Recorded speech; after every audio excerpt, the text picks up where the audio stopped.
Well, good morning, folks. This is Jim Hodgson, the Executive Director here at the Fun With Aviation Museum, and I'm with Garry Goff again. We're here for a special edition of Fun With Aviation, or In Action. The weather's not good outside to do an outside deal, so we thought we'd do Hangar Flying, which usually means that we tell stories. Sometimes they're true, sometimes they're not. Mostly true. Mostly true. Mostly true. There's always a way you preface the story as to whether it's a real one or not, but we're not going to go into that. Nope. Some of you know what that is. Since we're both on this side of the camera today, we're not going to be able to see your questions. We may be able to pick them up later or answer them online. Don't call in because we won't answer them. So at any rate, what we thought we would do here this morning is Garry and I talked about emergencies that we had while we were flying airplanes, and in particular military airplanes in the OB-10s. I think it's safe to say that very rarely did you ever bring an airplane back that wasn't broke, but that was the idea, as you were out there exercising the airplane to the fullest extent of its operational envelope. But sometimes that went beyond just normal breakage on the airplane, and you got into a position where you actually had a real emergency. So with that, I'm going to turn it over to Garry and let you tell his story first, and then I'll tell you a story that I had too. And one of the reasons why we picked this is both of us have experienced an engine failure and have had to fly an OB-10 loaded up with only on one engine. And both of us, it's funny, when we start telling each other a story, we're like, oh, yeah, I went like that, yeah, we could do that. So that's the reason why we picked today. Today, we have two OB-10s in formation, and for mine, we were just returning from a deployment at Twente Air Base in the Netherlands, and it's probably not there anymore. But we were doing close air support for a NATO mission in the Netherlands, and we were on the way back. The lead aircraft is this aircraft, and I'm in this aircraft, and we're flying in the weather, which means we're in fingertip formation, which is a 3 feet wingtip separation. But we have to fly this close because the weather's thick. And then all of a sudden, as we're flying, this engine right here, the propellers went to flat pitch, which means they turned from being able to drive air to fully flat on like this. So imagine a gigantic speed brake because all three propellers are completely flat from flying, and my airplane literally turned upside down and was diving down before I even recognized what had happened. So if it had been this engine, I would have taken out this airplane, and there was another airplane over here because there's three of us. And so the good news is it was that engine. So as the airplane rolls upside down and starts diving down, I could smell something burning back in here where our circuit breaker panel is, and I knew something obviously was wrong. And there's no procedures for this. We don't train for anything like this for the propellers to go flat pitch on us, which is a giant speed brake. And so the only thing I could think of is, well, I might as well shut the engine down and feather the propeller. And so most of you who may have seen a World War II bomber movie where the engine gets shot up in combat and they have to feather the propeller, what that means is you take the propeller from going like this to right straight onto the airstream like this, which means it has low amount of drag. And that was what was really nice, is that it actually did that. All three propellers went into the feathered position, which was very nice that the airplane shut down. But the airplane kept descending. I could not stop the descent because I was carrying two of these rocket pods, because that's what we had used, and a centerline tank. And this is where a commonality between my story and Jim's story is both of us have a centerline tank in here, and it was full of fuel. And so the airplane is so weighed down on this one engine at full power that the airplane kept descending and descending. Well, I'm in the weather, and I can't see the ground, and I need to jettison all my ordnance to be able to make it to the runway. And so I talked to the Netherlandic air traffic controllers to say, hey, I need to, what I used to say on the radio was, I need to puke these stores off. And the guys were like, what does that mean? And then I realized, I need to use appropriate language. I need to jettison my external stores. And they went, oh, okay. And then they said, go ahead. And I said, I can't see anything. I don't know what's on the ground. So I had them vector me off of the approach to the runway to a farmer's field. And you can't make this stuff up. This really happened because I found the newspaper clipping the day later as I went over to the farmer's field, they said, okay, whenever. And I said, I need to know when to do this because I can't see anything.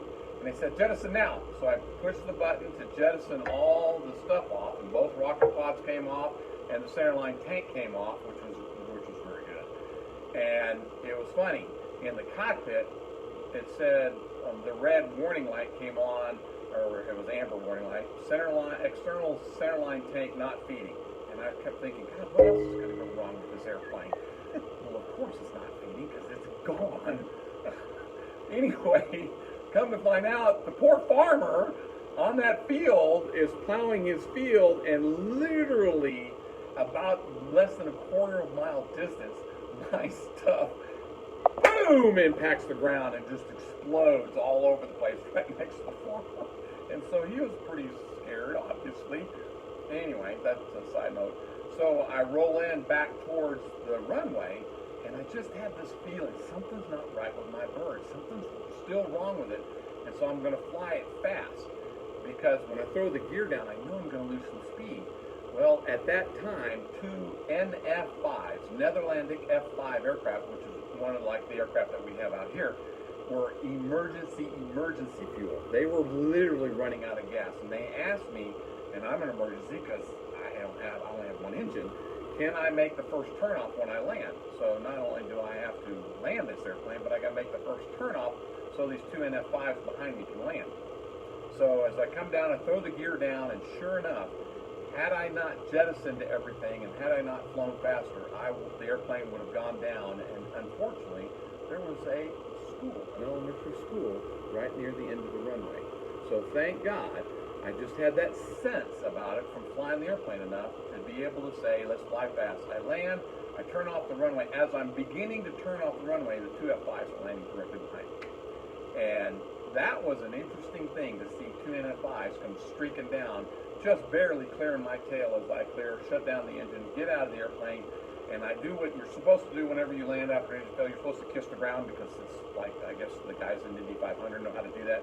Well, at that time, the medic came at me with this big, gigantic syringe. I swear to God, it was this long, because he thought I had died and went in and put adrenaline in me, and he's chasing me around the airplane. And that, no kidding, really happened. Now Jim's story. Mine's a better story. Don't forget, mine's a better story. It probably is. One thing I want to bring up here in this is,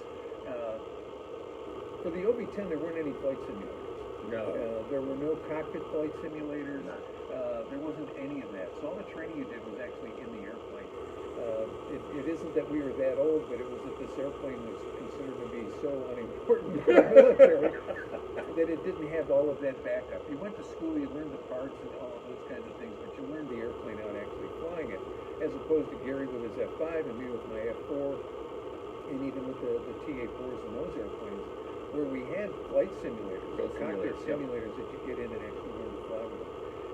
But at this point in time, you didn't. So the emergency procedures training that you had was either what was right out of the book that you did while you were getting your initial training, or in this particular case, and Garry's and mine both, where you kind of had to make it up. And it's not so much a make it up as it's constant decision making that's going on here.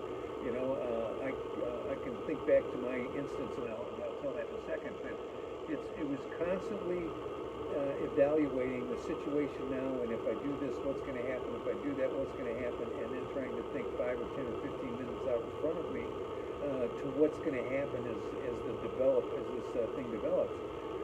In the airlines later on, when they started talking about crew resource management and a chain of events that lead up to accidents, Chain of events. you know, you can see that with any of these. You can go back to the First World War, and you can look at a chain of events that lead up to these situations. So Garry could do that with his, I can do it with mine, and I know I was one of those broken chains in mine. Not the whole broken chain, but at least one of the links. In my particular case, I was a first lieutenant at VMO2 out in Camp Pendleton. We're in our early 20s, and we're making this stuff up. Yeah. Well, no, it's called critical thinking. Critical thinking. Critical thinking, but we're in our 20s. Remember that. We're like 23 years old. And nobody's, you know, I don't remember that during the process of going through training that we really talked about critical thinking so much as it was thinking through an emergency and having an emergency checklist to go through and and those kinds of things. I mean, part of it was a matter of, I was going to say skill and daring, but it really wasn't.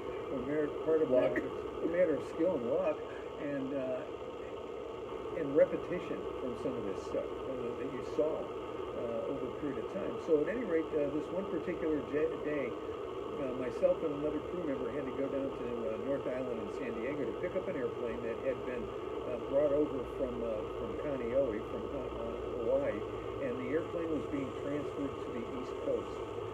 And so it was brought into San Diego on one of the carriers, it was offloaded, and it was prepared for flight. And so my job was to go down and do a post-maintenance inspection flight. We called ourselves post-maintenance test pilots. We weren't really test pilots. We were going through a card of events that we had to do with the airplane. We had to do the ground inspection and then airborne. It was raising and lowering the landing gear. It was shutting engines down and starting them back up, and exercising all the systems on the airplane to ensure that it was going to be safe for flight. In this particular case, to ensure that it was going to be safe to transcon the airplane to the East Coast. So we did our pre-flight, and there were some things about it were abnormal. I mean, anytime you're out of your normal environment, things are a little bit abnormal. Everything seemed to be the same. It wasn't one of the airplanes from the squadron, so there were little differences going through the logbooks and those kinds of things. But the two of us made our pre-flight inspection. A couple of things that we didn't realize until after the flight was over that we missed on the pre-flight. And I'll mention that as we go along. But we got into the airplane, cranked it up, everything was normal, took off out of San Diego, out of North Island, and then went out over the Pacific into what was referred to as the Whiskey 291 area. It's a warning area. It's a military warning area. And it's a place where only military flights can take place. And you're always under some kind of positive control out there. So you check in with people, you let them know what you're going to do. We're going to be out here doing a post-maintenance inspection flight, which is a very normal thing. It wasn't for an OB-10 to be out there because we normally were out of Camp Pendleton and did them up there. But at any rate, we're doing our list of things that we're going through. And one of the things is we shut down an engine in flight, and then we restart the engine.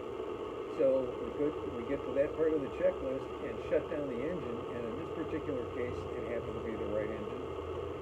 Not the same way Garry's did, but the right engine would not start. So it was like, okay, there's some procedures we can go through on this, and so we get out our checklist, and I'm going through it with the pilot who's in the back seat. And I don't remember whether he was another pilot or whether he was an aerial observer, but it was another person in the back seat. So we start to do kind of what's referred to as challenge and response and checklist. So somebody will read the checklist, and the other person will go ahead and do that action or confirm with the other person that they're moving the correct switch and they're putting things in the right order and waiting to see what the response is to those activities. So we went through this. We went through 2 or 3 different ways to reinitiate, start the engine on the right-hand side, and the engine would not start. So we called back at this point. We called back to our maintenance people at Camp Pendleton, which was one of the reasons that we'd taken off and I started to head up that way when we had engine problems, was I had to start to make a decision. If I can't get the engine started, where do I want to take the airplane to be fixed? And I was going to take it to Camp Pendleton, which is where I knew that I had support for the airplane. So it was about this time when I started to talk to them, and we're talking to the maintenance control about other things that we can do to try to get the engine started, that we realized that we weren't able to maintain altitude. And that's the same thing that happened in my airplane. You can't maintain altitude with stuff hanging. With stuff hanging out, and full bag of gas in the wings and a full tank, 150-gallon tank, and we're sitting there, and it was a nice enough day that the descent was only 200 to 300 feet per minute, but it was constant, it was continuous, and there wasn't anything I could do to mitigate that. So we finally realized that, and we go, okay, well, we've got to deal with this issue.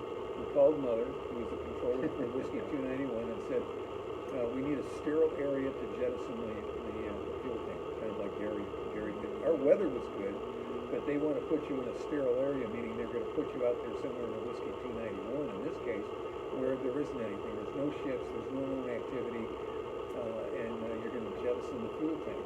So we go through the whole procedure now. We get to an area that they say it's okay to drop. We go through the procedure. I reach up to hit the jettison button, and nothing happened. So there was no lightening of the load. There was no sounds that took place. Hit the button, nothing happened. Hit the button, nothing happened. And from the OB-10, you can still see the tank Yes. sitting out there. So we didn't know why it wasn't leaving the airplane, but now I knew I had a worse problem. I wasn't going to be able to get rid of the center line and be able to fly the airplane and get back, because now we've got a situation where I'm overweight to land. I've got a full tank of gas in the wings, and I've got a full external, and I'm losing altitude. And so meanwhile, while we're heading up to Camp Pendleton for sure. We know we're going to descend, but if we're going to descend, I want to descend around the airfield. So we get up there, and the whole way up there, we are descending and descending, and now I'm starting to notice that the left engine is starting to get warm. Not good. So that's not good. We were over-pressuring the wings. They could tell us that when we came in over the fuel. There are fuel filler caps up here, and we were over-pressuring the wing, and so we were venting fuel, because I need to get the weight of the airplane down now, because we are too heavy to land.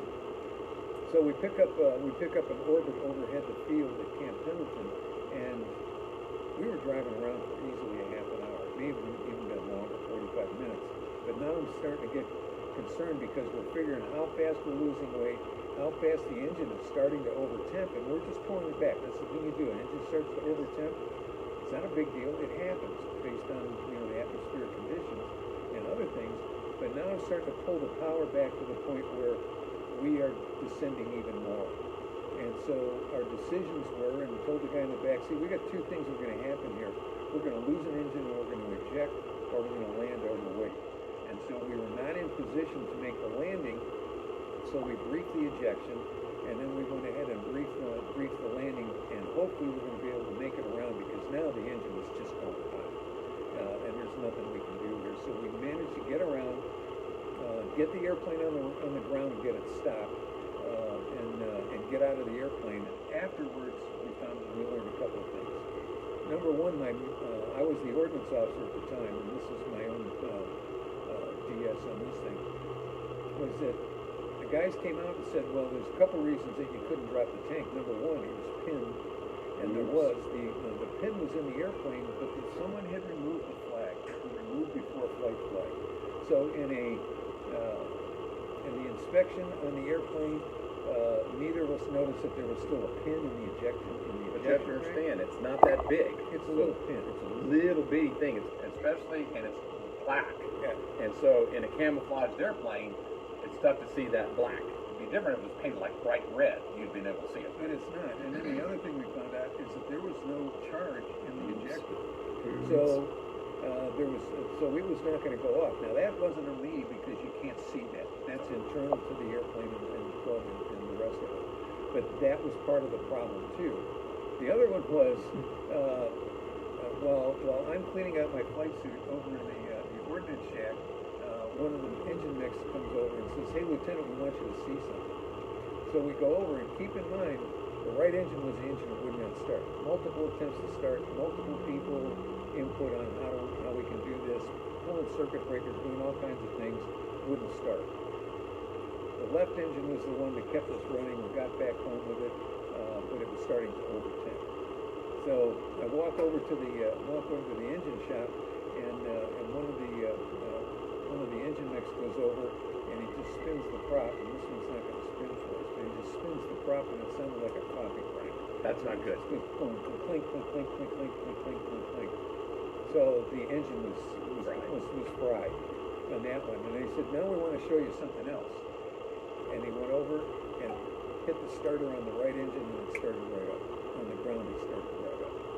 So that was my story on that one. There were things to learn. Inadequate ground inspection.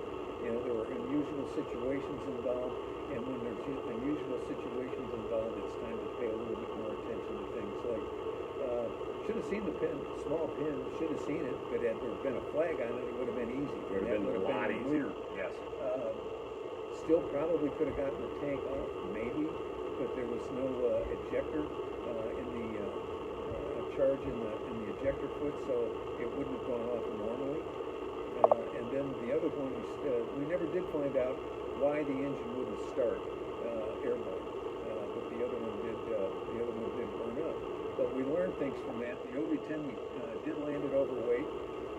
The airplane has got the knuckle gear on it, so we were able to cushion the landing to a certain extent. Otherwise, it was one of those things after the fact. We got praise for bringing the airplane back and being able to reuse it. Yeah, and then, that's always a good thing. Yeah, but then it was also we got tagged for not doing a really good walk around at the beginning of the course.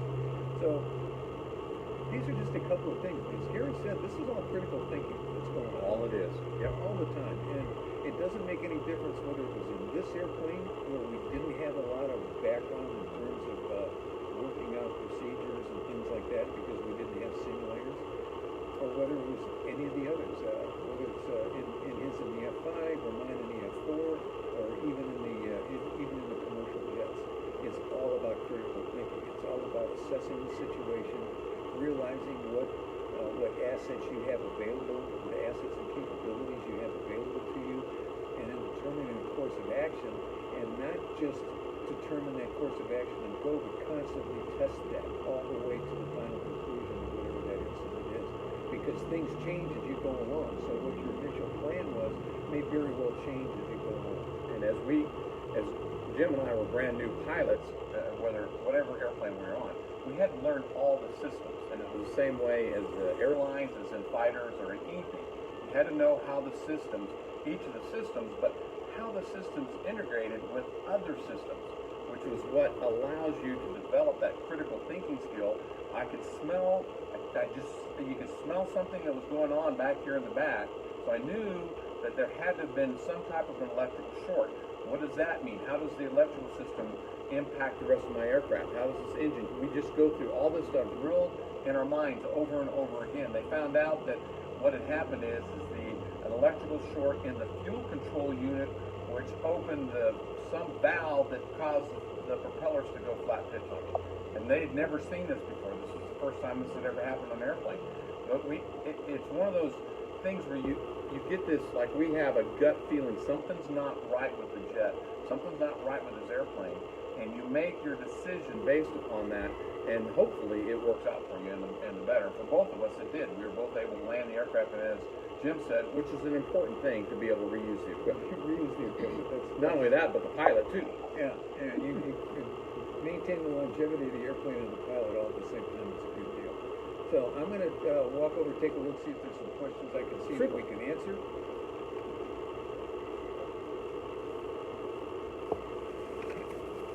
Let's see what we've got on here. Okay, hi to Bill. Hi, Bill. I don't have the ability to. Oh, wait a minute. Maybe I do. Let's see. From David Anderson. This is fun to hear. I'm sure living through these emergencies were not fun at the time. Well, when I kissed the ground, when I got on the ground and kissed them, and the doc, who didn't speak any English and I didn't speak any Danish, I think that's what they speak, we were running around the airplane. The nice thing is those two F5 guys, they took me to the bar, and I learned how to bat hang from a wagon wheel and drink beer. So that's an important thing. Let's see. A couple of OV-10s flying in California on wildfires. Yes, sir. Last few weeks. Yeah, you've been seeing those for sure. Those are the Cal Fire airplanes. Just like we would do close air support with fighters, they're doing close air support with the tanker aircraft to drop the retardant on the fighters. And then we've got Susan Hansen-Holt saying, love hearing these stories. Well, thanks, Susan. We're glad to be able to bring them to you. Being alive is a good thing. Yeah. James Anthony, just wow. Yeah, well, that's yeah. That's kind of what we said when Yeah. we got on the ground. and here we go from Mike James, ready to hear some mostly true stories today. Yes. Well, mine's true. Jim is mostly true. Yeah. So that seems to be pretty much the questions. I know a couple of you seem to have some problems with sound again. It seems no matter what we do, there's always some sound issues. We've got the ACs turned off today, but we've got a couple of good episodes coming up here over the next few days. On Saturday, we're going to do an interview with a couple of people who spent their careers out at General Dynamics and Lockheed. So we can talk to some people who helped design, engineers who helped design and build the airplanes out there, and give you some idea of what that experience was like there. And then next Wednesday, on the 9th, we're going to have an interview with Scylla Barron. Scylla is one of our past directors, and she's also one of our oldest members to the OB-10 Bronco Association. Scylla was a Marine mechanic on OB-10s back in the day when she was enlisted, and so in an effort to talk to some more of the women who've been involved in aviation around here, we're looking forward to doing that. That's going to be a new experience for us because Scylla will be in Austin and we'll be here, so we're going to have to try to figure out the techniques of that. So, hope you enjoyed today. If you've got other subjects, things you'd like to talk about, or days like today when we can't be outside, we can always make up different things and try to shoot off our watches and things like that. There's the watch. Yeah, there I shoot the watch. Yeah, there I was. There I was. That's fighter pilot lingo. Yeah. So, at any rate, we'd like to thank you for joining us today. And for Garry and myself from the Fun With Aviation Museum, home to the most touchable warbirds in Texas, stay safe. And, one more note. As of Saturday, we're going to open up the museum. Yes. So Saturday, we're going to be open from 9 until 5, and the inside of the museum will be open as well as outside. Come see us. Thanks, folks. Bye. See ya.